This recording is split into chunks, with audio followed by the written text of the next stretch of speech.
Hello, voiceover and or building nerds. We're building the Hempcrete studio. It's going quite well, although from my framing update yesterday, I had to undo a lot of that work because I forgot my giant window. And those studs went right through the middle of that giant window, and that would not have worked. So, today we have established better ways of doing things, like putting in a top plate and a bottom plate before putting the studs in, because I was just like attaching them to the concrete down here with Dynabolts.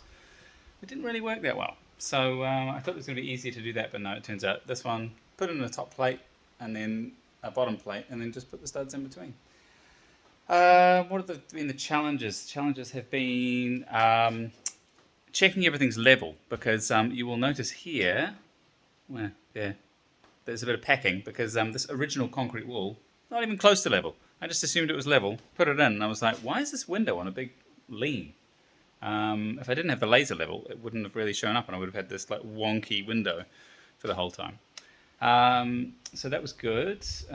Getting the doors in, things like this, which is going to haunt me later, where I've had to bolt it to this because that's the only place for the width of the door that's going to work.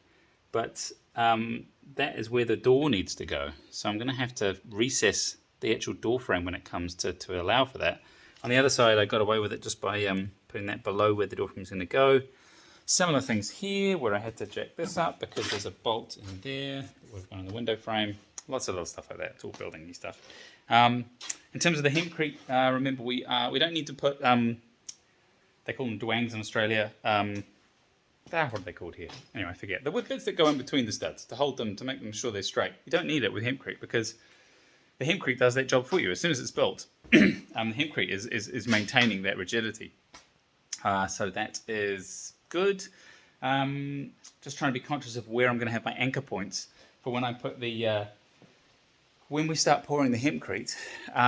We're going to have boards that sit on the ground here and go straight up and form this sort of 250mm thick wall.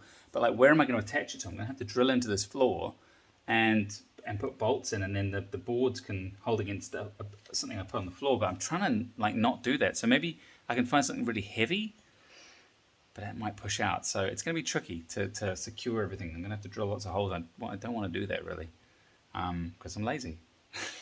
And up the top at the other house, the floor was magnesium oxide boards. We could just drill straight into it. It was super easy to just screw into it. But this is going to be more challenging, but not crazy difficult. So we have to have a bit of a think about that.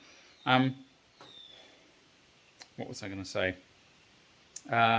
Tomorrow, this big window comes out, this big one here, and then we cut down these bottom studs, and so that becomes one big vacant wall, floor to ceiling. So that'll be exciting. And then in like a week or so, we start the Hempcreting. So that's why I'm getting onto it. I've still got electrics to do. Still got to put all the electrics in conduit, which is over there. Put it all in the walls. Figure out where all the lights and power is going to go.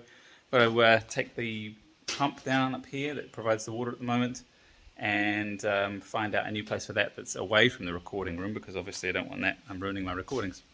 So yes, that's a not so quick update from the build today, the Hempcrete studio build, and catch you again soon. Cheers.